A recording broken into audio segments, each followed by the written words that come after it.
नमस्कार, मैं कुंदन जमयार। आप देख रहे हैं यूपी मांगे उत्तर। जनवरी से कुंभ की शुरुआत होगी।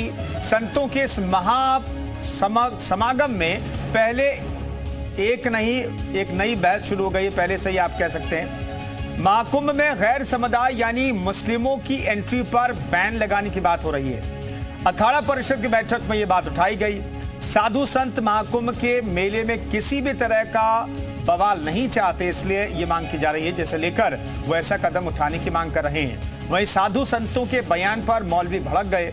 इस मुद्दे पर करेंगे बहस, लेकिन सबसे पहले आपको एक रिपोर्ट दिखाते हैं।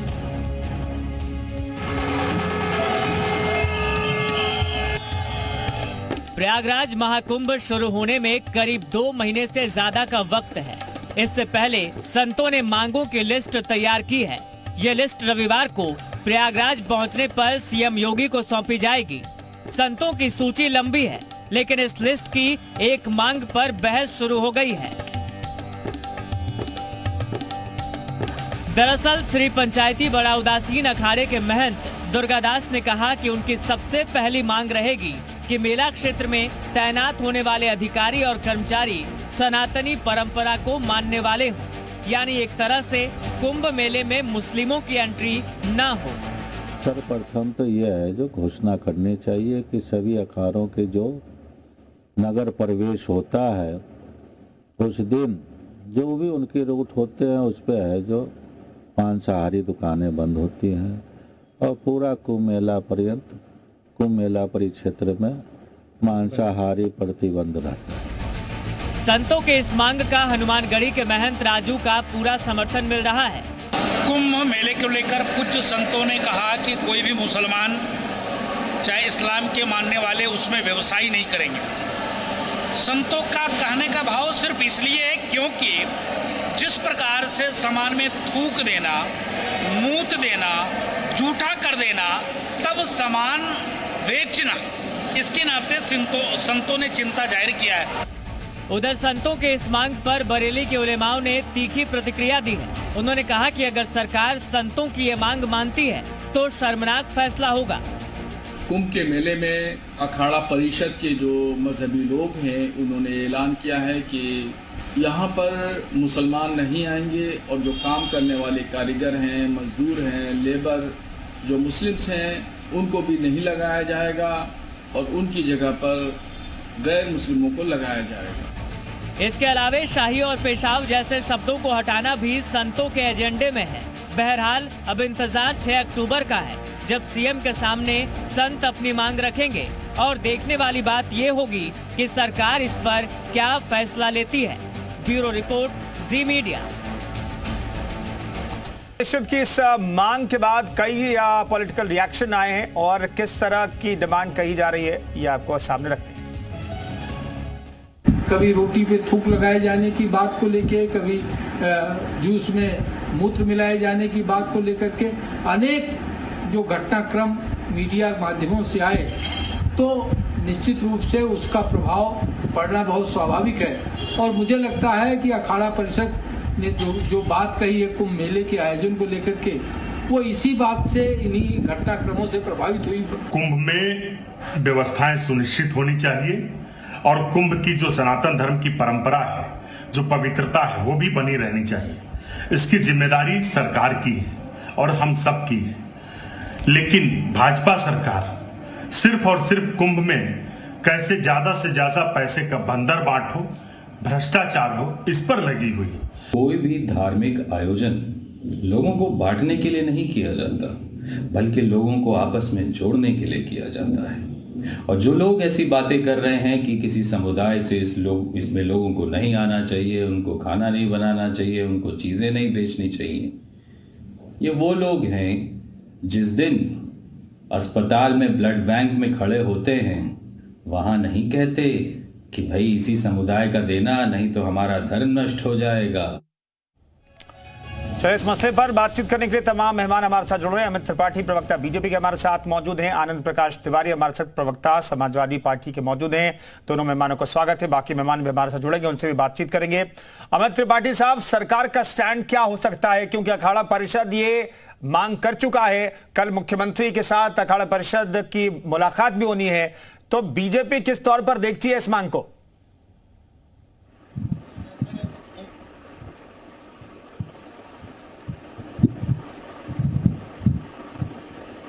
अमित जी, आवाज मिल रही है आपको?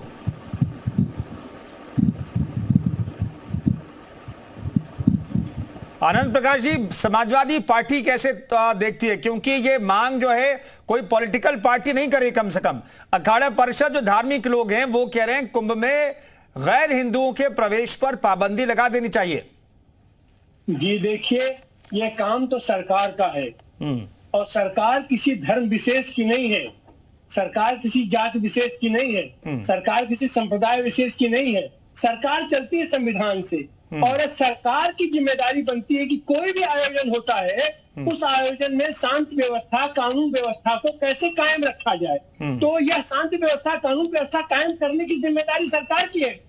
और ये जहां तक मेरा ये कोई मेले का सवाल है तो ये भारत का सबसे बड़ा मेला है, सबसे बड़ा उत्सव है ये। और इस उत्सव के प्रबंधन के लिए प्रयागराज मेला प्राधिकरण बनाया गया है, उसकी पूरी व्यवस्था है, पूरा सिस्टम है। सरकार उसको सपोर्ट करती है कि वहां पर कोई अव्यवस्था न हो, ये किसी तरीके की गड़बड़ी वहां न हो, तो वो अपना मेला प्राधिकरण है, वो उसका काम करेगा। और साधु संत लोग अपना काम करें, जो उनका काम है। पैसा कैसे ठीक है, तो आनंद प्रकाश जी, दरअसल साधु संतों ने अपना काम किया है, अपनी जो मांग है वो सरकार के सामने, कल मुख्यमंत्री के सामने भी रख देंगे। महेंद्र राजू दास जी हमारे साथ जुड़ गए हैं। महेंद्र राजू दास जी, स्वागत है आपका। मैं जानना चाहता हूं क्या मांग रखी गई अखाड़ा परिषद की जो बैठक हुई उसमें क्या चर्चा हुई, और जो मांग रखी गई है क्या आप समर्थन करते हैं? देश में तमाम वीडियो, सोशल, तमाम प्लेटफार्म पर जिस प्रकार से समाजद्रोही, संस्कृति द्रोही, मानवता द्रोही, थूक कर, मूत कर, झूठा करके सनातनियों का धर्म भ्रष्ट करने का कार्य कर रहे हैं, इसको देखते हुए कुंभ का आयोजन सनातन संस्कृति, हिंदू और हिंदुत्व के लिए, किसी अन्य मजहब, अन्य संप्रदाय के लिए नहीं।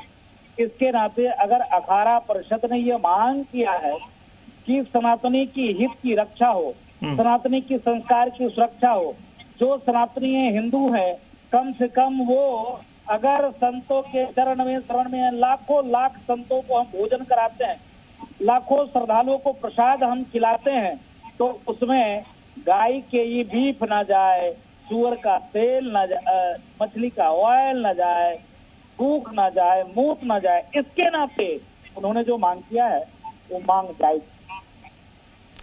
ठीक है, आप जवाब देना चाहेंगे आनंद प्रकाश जी? देखिए, जिम्मेदार लोगों को जिम्मेदारी के साथ बात करनी चाहिए। जिम्मेदार लोग जो भी है उनको कहीं पर तनाव का, कहीं पर अलगाव का, कहीं का दुराव की बात नहीं होनी चाहिए। प्रेम, सद्भाव और भाईचारे की बात होनी चाहिए।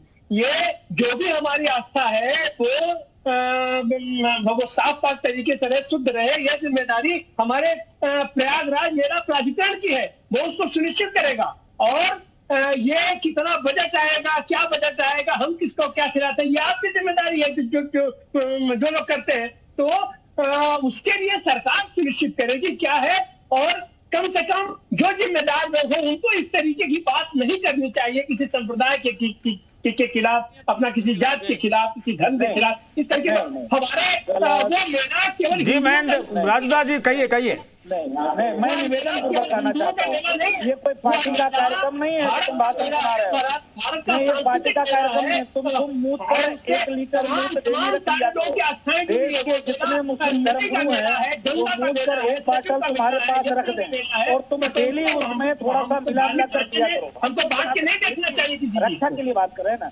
अब हिंदुओं की जो इच्छा है, हिंदुओं की जो जिज्ञासा है, जो हिंदू इस प्रकार से व्रत में, तीज में, त्योहार में जो है इस प्रकार से व्रत रखते हैं और उनको आप जूस में मूत कर दे रहे हो, खाद्य सामग्री, भोजन सामग्री थूक कर दे रहे हो, ये कहीं से न्याय उचित नहीं है। ये कोई पार्टी के लोग नहीं मांग कर रहा है, सपा बसपा कांग्रेस के लोग नहीं है कि ये कोई पार्टी का नेता कर रहा है। अरे सभी सनातनी, उसमें सपा के भी लोग हैं, बसपा के भी लोग हैं, कांग्रेस के भी लोग हैं, हर हिंदू, हर सनातनियों की ये मांग है कि इस प्रकार से हमारा धर्म भ्रष्ट न किया जाए। ये मांग कर रहे हैं। और क्या मैं मांग कर रहा हूँ भाई? बिल्कुल बिल्कुल ये होना चाहिए, इसके लिए कानून बना हुआ है। ठीक है, मैं लौटता हूं आनंद जी। आप अमित त्रिपाठी हमारे साथ जुड़ गए हैं। अमित त्रिपाठी साहब, सरकार के सामने ये मांग आएगी तो सरकार के लिए क्या धर्म संकट की स्थिति होगी, या फिर चूंकि ये धर्म एक धर्म विशेष से जुड़ा हुआ कार्यक्रम है, हिंदुओं का सबसे बड़ा उत्सव है और विश्व का सबसे बड़ा आयोजन कहा जाता है, धार्मिक आयोजन कहा जाता है, जहां पर करोड़ों लोग एक जगह पर इकट्ठा होते हैं, इसे इस तौर पर देखा जाएगा और कहा जाएगा ठीक है, गैर हिंदुओं को यहां पर प्रवेश नहीं मिलेगा। क्या ये फैसला सरकार के लिए मुश्किल है, आसान है? देखिए, सबसे पहले मैं कह देना चाहता हूं, ये हिंदू और सनातन नियों का एक महापर्व है, जिसके लिए सरकार पूरी गंभीरता के साथ, माननीय मुख्यमंत्री जी लगातार समीक्षा कर रहे हैं, चाहे वो सुरक्षा से जुड़ा मसला हो, चाहे किस प्रकार से हम 2019 के महाकुंभ को और किस तरीके से बेहतर कर सके उसके लिए तैयारियां हो, चाहे जिस प्रकार से हमको विश्व पटल पर किस प्रकार से हम उसको ये और भव्य रूप दे पाए, इसके लिए सरकार तैयारी में लगी हुई है। लेकिन मैं कह देना चाहता हूं, बार बार ये सवाल आ रहा, देखिए सवाल गंभीर है और मांग भी गंभीर है, इसको हम उसको दरकिनार नहीं कर सकते हैं। इसके लिए हमें ये समझना पड़ेगा कि पूर्व में अभी महंत राजूदास जी कह रहे थे, उस पर आपको भी जोर देना चाहिए, क्योंकि जिस प्रकार से ये हम नहीं कह रहे हैं, जिस प्रकार से आज वीडियो सोशल मीडिया पर आ रहे हैं, लगातार आज हिंदुओं के धर्म को भ्रष्ट करने के लिए, दूषित करने के लिए, हमारी संस्कृति को नष्ट करने के लिए जो एक कोशिश की जा रही है, उस पर आज साधु संत उस पर जो अपनी मांग रखे, साधु संतों का अधिकार है। और देखिए, माननीय मुख्यमंत्री जी इस देश के मुखिया हैं, जिस प्रकार उनके सामने बात आएगी तो वो जरूर उस पर विचार करेंगे। लेकिन आज अभी आनंद प्रकाश जी बहुत चीख कर कह रहे थे, मैं इनसे पूछना चाहता हूं, आखिर आज क्या मजबूरी है? आप बनारस चले जाइए, आप उज्जैन चले जाइए, आज क्या ऐसी मजबूरी है कि लोगों को अपना नाम छुपाकर वहां होटल जो है उनके नाम छुपाकर, जो मान लीजिए दूसरे धर्म के लोग हैं लेकिन वो नाम छुपाकर वहां हिंदुओं के नाम से होटल बना के रखे हैं, हिंदुओं के नाम से रेस्टोरेंट चला रहे हैं, होटल चला रहे हैं। अगर आपको इतना डर नहीं है तो आप आइए ना, आप अपनी चीजों को सार्वजनिक करिए, आप सच्चाई से भाग क्यों गए हैं? देखिए, हम किसी के विरोधी नहीं है, लेकिन ये सरकार की जिम्मेदारी है। आप भी जानते हैं कि किस प्रकार से पिछले कई वर्षों में जो साधु संत है, चाहे आप पालघर की घटना देख लीजिए, चाहे आप राजस्थान में जब सरकार थी कांग्रेस की, वहां हिंदू पुजारी को जला दिया गया, बंगाल में आप देखिए जो राइट्स हुए उसमें किस प्रकार से साधु संतों का नाम डाल के उनको जेल भेजने का काम किया गया। ये किसी से छुपा नहीं है। आज हमारी संस्कृति को दबाने के लिए काम कर रहे हैं और हम इस जो भी मांग है, एक हिंदू के नाते भी मैं इस मांग का समर्थन करता हूं, और क्यों ना होनी चाहिए, हम स्वागत सबका करते हैं, लेकिन जो हमारे अराजक तत्व, ठीक है, इस मांग का दरअसल विरोध किया है मौलाना शहाबुद्दीन ने। शहाबुद्दीन बरेलवी जी हमारे साथ जुड़ गए हैं। शहाबुद्दीन बरेलवी जी, दरअसल ये मांग जो की जा रही है उसके पीछे वजह है, पिछले 1-2 महीनों की बात करें तो लगातार बहुत सारे ऐसे वीडियो वायरल हुए, जो ऐसे वीडियोस हैं जिसके बारे में हर बार जिक्र करना जुबान से बहुत मुश्किल हो जाता है, इसलिए ये मांग की जा रही है। और जितने वीडियो सामने आए वो धर्म विशेष से जुड़े हुए लोग सामने आए, इसलिए क्या ये मांग पुरजोर तरीके से अखाड़े परिषद ने इस बार उठाई है, और आपको क्या लगता है सरकार इस मांग को मान लेगी? देखिए, अखाड़ा परिषद का ऐलान, साधु संतों का ये ऐलान बेजा है और इसमें कोई सच्चाई हकीकत नहीं है और ये समाज को तोड़ने वाली बात है। देखिए, ख्वाजा गरबी नवाज अजमेर शरीफ में बहुत सारे ऐसे हिंदू हैं जिनकी दुकानें हैं, और मखदूम अशरफ की चौचा में बहुत सारी ऐसी दुकानें हैं, मखदूम साहब होटल है, मखदूम तबरुकात हैं, सब गैर मुस्लिम लोग बैठे हुए हैं। दरगाह आला हजरत पे बहुत सारे ऐसे गैर मुस्लिम लोग हैं, हिंदू लोग हैं जो दुकान लगाए हैं, टोपी और चादर वगैरह बेचते हैं। कभी किसी मुसलमान को मौलाना शहाबुद्दीन, हिंदुओं के धार्मिक स्थल पर भी मुस्लिम लोग दुकान लगाते हैं और ये परंपरा रही है, अभी तक तो ये चलता आ रहा है, लेकिन जो तस्वीरें सामने आ रही है उसके बाद सवाल उठ रहे हैं। यही भाईचारा है और यही हमारे हिंदुस्तान का कल्चर और यही तहजीब है। और ये इस तरीके से अखाड़ा परिषद के लोग या साधु संत लोग जो है वो एतराज कर रहे हैं कि साहब यहाँ पे मुसलमान दुकान नहीं लगाएंगे, तो ये वो उस वक्त कहाँ के जब मायावती की गवर्नमेंट थी तो नसीमुद्दीन सिद्दीकी उस मेले के प्रभारी हुआ करते थे, अपनी निगरानी में वो मेला लगवाते थे। और वो उस वक्त साधु संत अखाड़ा परिषद कहाँ था जब अखिलेश यादव की हुकूमत हुआ करती थी और आजम खां जो है मेले के प्रभारी हुआ करते थे, वो अपनी निगरानी में सारा मेला करवाते थे। उनको सबसे पहले कहना चाहिए कि नसीमुद्दीन सिद्दीकी को हटाओ, आजम खां को हटाओ, और ये लोग मुसलमान हैं, ये लोग कैसे हमारा मजहबी प्रोग्राम कराएंगे, मेला कराएंगे, उस वक्त महेंद्र राजूदास जी जवाब दीजिए। किसी ने आवाज नहीं उठाई, बिल्कुल खामोश चुप्पी साधे बैठे रहे, कहाँ सो रहे थे? देखिए विषय गंभीर है। विषय गंभीर इसलिए है कि हम मुसलमान के विरोधी नहीं है कि आप समझते हो कि मुसलमान के विरोधी, हम उस तबका के विरोधी हैं जो थूकने वाले, ठूठा करने वाले हैं, मूतने वाले हैं, पेशाब पिलाने वाले, हम उस चीज के विरोधी हैं। तो अगर हम यह कहते हो कि हमारे जो मेला क्षेत्र है जहाँ साधु संत ही सिर्फ है, सनातनी है, अगर वो आ रहे हैं तो उस क्षेत्र में क्या काम है उनका, क्या जरूरत है भाई? व्यापार के लिए तो आपके पास पूरा देश है, व्यापार के लिए कोई कहीं मना किया है क्या? आज तक कोई मना करता है क्या? ये बात कर रहे हैं कि यहाँ जगह पैसा है भाई, अयोध्या में बाबाओं ने मस्जिद बना कर दे दिया है, आसपास मुसलमानों की दुकानें हैं, प्रसाद बेचते हैं, माला बेचते हैं, खराव बेचते, भगवान राम के वस्त्र बेचते हैं। ये हमको मत पढ़ाओ, ये जो पढ़ा रहे हो पाठ मत पढ़ाओ, वो काम हम लोग करते हैं। हम अरे आप तो समाज को तोड़ने का काम कर रहे हैं, समाज को तोड़ने का काम कर रहे हैं। जो समाज को तोड़ता है वो देश को तोड़ता है। आप तो देश को तोड़ने का काम कर रहे हैं, पढ़ाने की बात कर रहे हैं। देखिए, पढ़ाने की बात मत करिए, आप जो है वो सारी जाति कर रहे हैं। एक तरफ आप माता के नाम पर, मेरा सवाल आपसे है, मैं तुम धर्म के नाम से बात करते हो, मेरा सवाल है, अगर तुम अल्लाह बनवाए हो क्या? और उस मस्जिद के सीढ़ियों के नीचे करते हैं, चुगलेपन की बात मत करो। मेरा सवाल आपसे है, क्या तुमने कभी एक भी मंदिर बनवाया है क्या? कभी अपने मस्जिद में हनुमान चालीसा का पाठ करा है क्या? हनुमानगढ़ी के मन जानता जी ने हनुमान चालीसा का पाठ करा है, हनुमानगढ़ी के मन जानता जी ने मस्जिदें बनवाया क्या तुमने? तो ये भाषण मत दो, ये भाषण ही अच्छा लगता है तुम लोग का। तुम लोग सिर्फ भाषण, धर्म के आधार पर देश को किसने बांटा? मैं पूछता हूँ तुमसे, आप जो पहले मुसलमानों को मैं तुमसे पूछता हूँ, धर्म के आधार पर देश को किसने बांटा? नहीं, मैं पूछता हूँ तुमसे, मैं तुमसे पूछता हूँ धर्म के आधार पर। नहीं, मौलाना शहाबुद्दीन, ठीक है मौलाना शहाबुद्दीन, मैं एक चीज जानना चाहता हूँ भाई, ये धार्मिक कार्यक्रम है। मौलाना शहाबुद्दीन कोई बाकी लोग कैसे तय करेगा? मौलाना शहाबुद्दीन सुनिए ना, मौलाना शहाबुद्दीन अब सुनिए, मौलाना शहाबुद्दीन सुनिए, ये दरअसल हिंदुओं का धार्मिक कार्यक्रम है, सुनिए ना मौलाना शहाबुद्दीन। अगर कहीं पर उर्स लगता है, मुस्लिमों के कार्यक्रम होते हैं, तो वहां पर सरकार तय नहीं करेगी, आप लोग तय करेंगे कौन आएगा कौन नहीं आएगा। इसी तरीके से हिंदुओं का ये कार्यक्रम है, हिंदू जो महंत हैं, संत हैं, जो अखाड़ा से जुड़े लोग हैं, वो तय करेंगे कि यहां पर कौन आएगा। सरकार को तो सिर्फ वहां पर व्यवस्था बनानी है। तो अगर महंत और संत ही नहीं चाहते कि वहां पर कोई गैर हिंदू आए, तो फिर इसमें किसका रोल बच जाता है? शहाबुद्दीन जल्दी से। किसी भी उर्स में आपने नहीं देखा होगा कि ये ऐलान किया गया हो कि यहाँ पर कोई भी हिंदू दुकान नहीं लगाएगा, कोई भी उर्स नहीं, ऐलान की बात नहीं कह रहा हूं भाई, मुस्लिम समुदाय के लोग ही तो तय करेंगे कि वहां पर कार्यक्रम किस तौर पर आगे होगा। अमित जी कहिए। मैं पूछ रहा हूं, जो बैठे हुए हैं उनसे मैं पूछ रहा हूं, किसी कलियर शरीफ, देवा शरीफ, किचौचा शरीफ, बरेली शरीफ, अजमेर शरीफ या बहराइच शरीफ का किसी भी उर्स का एक नहीं, मैंने एग्जांपल के तौर पर कहा। अमित त्रिपाठी कहिए। कोई हिंदू दुकानदार ना आए।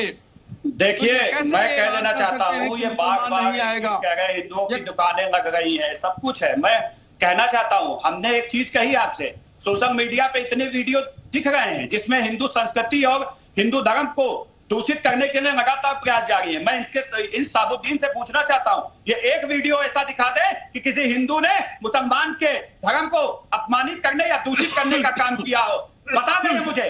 ये लोग सिर्फ और सिर्फ देखिए अभी कह रहे थे कि अरे इनको चुप कराइए, इनको चुप कराइए, इनको सुनने की ताकत होनी चाहिए। ये आतंकवादी और यहाँ ना करे चैनल के अंदर, इसे कहिए ये आतंकवादी और हिजबुल्लाह के समर्थक इस तरीके से टीवी पे चिल्ला ना करें, इनको समझाइए चीज को। शहाबुद्दीन, मौलाना शहाबुद्दीन एक एक करके बात कर लेते हैं। मौलाना शहाबुद्दीन एक एक करके बात कर लेते हैं। मैंने आपको बहुत मौका दिया, मैंने आपको बहुत अपनी बात रखने का मौका दिया है। अब अमित जी को सुन लेते हैं, उसके बाद फिर से मैं आपके पास लौटता हूँ। अमित जी कहिए अपनी बात खत्म कीजिए जल्दी से।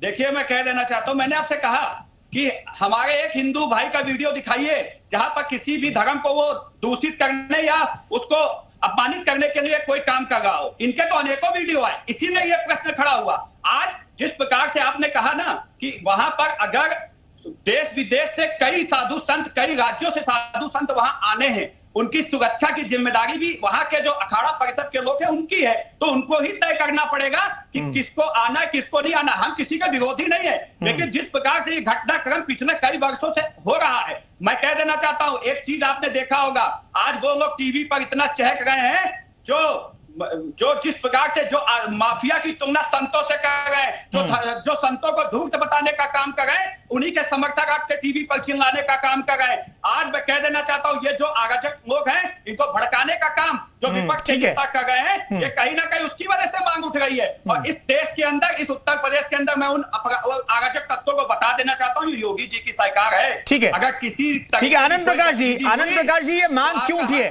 आनंद प्रकाश जी, समाजवादी पार्टी के प्रवक्ता के तौर पर, समाजवादी पार्टी के तौर पर आपको क्या लगता है कि ये मांग क्यों उठी है? क्योंकि सरकार यही थी 2019 में, जब करीब 20 करोड़ लोग आए थे कुंभ में, सरकार यही थी, साधु संत यही थे, लेकिन अब ये मांग उठी है पुरजोर तरीके से और धर्म से जुड़े लोगों ने ये मांग उठाई है, अखाड़ा परिषद ने ये मांग उठाई है।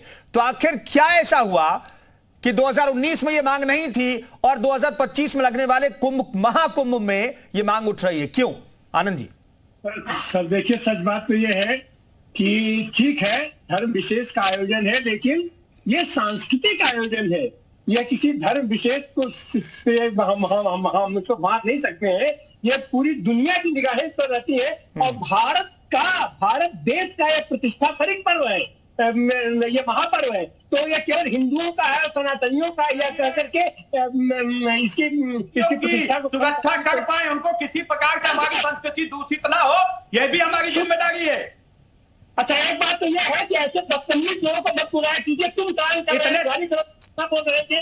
नहीं ठीक है, सभी नहीं सभी से गुजारिश है एक एक करके बात करें और एक दूसरे का इज्जत करें इस पैनल में, ठीक है? शब्दों के मर्यादा का ख्याल रखिए। अमित जी, आनंद जी प्लीज, अमित जी आनंद जी, व्यवहार जो है बेहतर होना चाहिए। टीवी पर लाखों लोग देख रहे हैं आपको, टीवी पर लाखों लोग देख रहे हैं आपको, तो व्यवहार में सौम्यता आनी चाहिए, सौम्यता होनी चाहिए। आनंद जी अपनी बात खत्म कीजिए, आप तो सीनियर व्यक्ति हैं। आनंद जी सिखाइए, गुंडाई करेंगे तो 2 मिनट में सही हो जाएगा। ये जिम्मेदारी वहाँ क्या हो रहा है, कौन सा वीडियो आ रहा है और उसे किसका धर्म भ्रष्ट हो रहा है, ये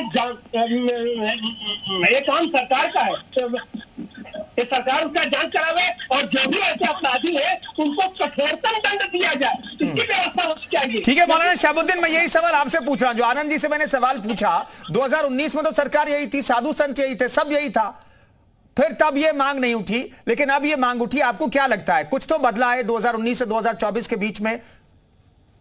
नहीं, ये जो बैठे हुए अमित साहब जैसे लोग, ये लोग बदले हैं, बाकी कुछ नहीं बदला है। वही लोग हैं, वही जमाना है, वही उत्तर प्रदेश है, वही हमारे मुख्यमंत्री योगी आदित्यनाथ जी हैं, वही गवर्नमेंट है, सब कुछ वही कुंभ है, वही इलाहाबाद है, सब सारी जमीन वही है, कुछ नहीं बदला। बस थोड़ा सा इनका जहन बदल गया है और ये नफरत फैलाने की भाषा बोल रहे हैं, नफरत फैलाने वाले काम कर रहे हैं, समाज को जोड़ने का काम नहीं कर रहे हैं। समाज की तरक्की के लिए, देश की तरक्की के लिए काम करना चाहिए, देश को आगे बढ़ाने के लिए काम करना चाहिए। उस काम करने के बजाय जो है देश को कमजोर कर रहे हैं। वो लोग जो कट्टरपंथी विचारधारा के लोग हैं उनको ये मौका दे रहे हैं।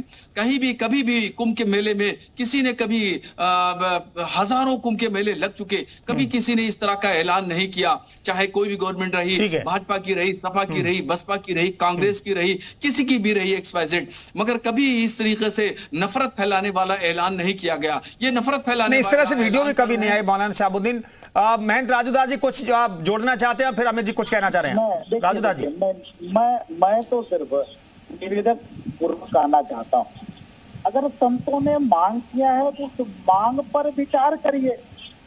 मांग करने का हर व्यक्ति का अधिकार है। जैसे मौलाना साहब हलाला, तलाक, खतना पे क्या संविधान मानते हैं क्या? पूछना चाहता हूँ। बैठकर बड़ी बड़ी बातें कर रहे हैं कि देश संविधान ये वो, तो मैं तो सिर्फ ये कहा, चिंता जाहिर किया संतों ने कि इस प्रकार से हजारों वीडियो सोशल प्लेटफॉर्म पे चल रहा है इसके नाते संतों ने चिंता जाहिर किया। ये सरकार का काम है, मानती है तो भी ठीक है, नहीं मानती है तो भी ठीक है, लेकिन जो टीवी चैनल पर बैठकर मौलाना साहब बोल रहे थे कि आप जहर बोल रहे हो, मैं इनसे पूछना चाहता हूँ, अगर इस्लाम को मानते हैं, मोहम्मद साहब को मानते हैं, एक भी मंदिर बनाकर किसी पंडित को, पुजारी को, बाबाओं को जोड़ने किया है क्या? आज से पूर्व अखाड़ा परिषद के अध्यक्ष, जो पहले अखाड़ा परिषद के अध्यक्ष बाबा ज्ञानदास जी से हनुमानगढ़ी का, उन्होंने मस्जिद बनाकर दे दिया है, उन्होंने नमाज तक पढ़ाई है। ये किसी मस्जिद में हनुमान चालीसा का पाठ कराया क्या? बैठकर भाषण देना आसान है, बोलना आसान है। हिंदू जैसे करके दिखाओ, हिंदू धर्मगुरु जैसे कार्य करके दिखाओ, तब भाषण दो और थोड़ा सा शब्द की मर्यादा रखो। ठीक है अमित जी। देखिए, मैं कहना चाहता हूं कि अभी बहुत देश की बात हो गई थी, देश को आगे बढ़ाने की बात हो गई थी। ये कौन लोग कर गए? जब इस देश के अंदर आतंकी मारा जाता है तो यहाँ के लोग रोते हैं। जब इंडिया पाकिस्तान का मैच होता है, पाकिस्तान जीतता है, तो यहाँ पटाखे फूटने का काम होते हैं। आज जिस प्रकार से आप देख रहे हैं कि आज समाज में जो दूरियां बनने का काम हो रहा है, वो आज ऐसे जो ये आप ऐसे मुस्लिमों को बैठाए हुए हैं, ये देश का विभाजन करने का काम कर रहे हैं, ये हिंदू भाईचारे की बात कर रहे हैं। मैं इनसे पूछना चाहता हूं, ये बताएं कि कितने मंदिरों में इन्होंने माथा टेका है आज तक? ये बड़ी बड़ी बातें टीवी पर बोलना आसान है। हम अपने हिंदू संस्कृति को, हमारा ये कर्तव्य है कि हम अपने हिंदुओं की संस्कृति को बचाने के लिए आगे आए। कोई हमारे संस्कृति को, हिंदू धर्म को अगर दूषित करने का काम करेगा तो ये हमारा अधिकार है कि हम उस पर आगे ले जाकर कार्रवाई कराने के लिए भी आगे बढ़ें। लेकिन जिस प्रकार से अभी आनंद प्रकाश जी चिल्ली कर रहे थे, इनसे पूछिए ना कि क्या इनकी पार्टी की सोच यही है कि क्या संत और जो माफिया है वो एक समान होते हैं क्या? ये इनकी सोच है। और ये जिस प्रकार से टीवी पे अपनी भाषा का प्रयोग कर रहे थे, इनकी जो अराजक चीज है वो साफ दिख रही है, इनकी जो झंगाहट है वो दिख रही है। ये परेशान है, इनको पता है कि आज ये लोग कई जगहों से घिर चुके हैं, इनको हिंदू वोट नहीं देने वाला है। 2027 का चुनाव है, ये कहीं ना कहीं तोड़ जोड़ की राजनीति कहना चाह रहे जल्दी से, वक्त थोड़ा कम है। किसके हमने आपसे पूछ रहे हैं? जी आनंद जी। ये जो लोग हिंदुओं के ठेकेदार बने थे, इनको ठेकेदारी कौन दे दिया है? अरे अपनी चिंता कीजिए, आनंद तिवारी भी हिंदू है, लेकिन हिंदू का ठेकेदार नहीं है। ये देश भारतवासियों का है, भारत के नागरिकों का है, और सबका समान अधिकार है, और सबको अपनी आस्था पर काम करने का और अपने धर्म पर वो मानने का अधिकार है। और इसमें अगर कोई भी व्यवधान करता है तो यह जिम्मेदारी सरकार की है कि अगर ऐसे वीडियो आ रहे हैं तो उसकी जांच क्यों नहीं कराई गई आज तक? उस पर एक्शन लो। लेकिन आप तो फर्जी फर्जी वीडियो बना के भी आ जाएगा, उसके बाद माफी मांगने के साथ शेयर करके तमाम वीडियो कैसे बनते हैं आपको नहीं मालूम है? कैसे वीडियो बनाया जाता है?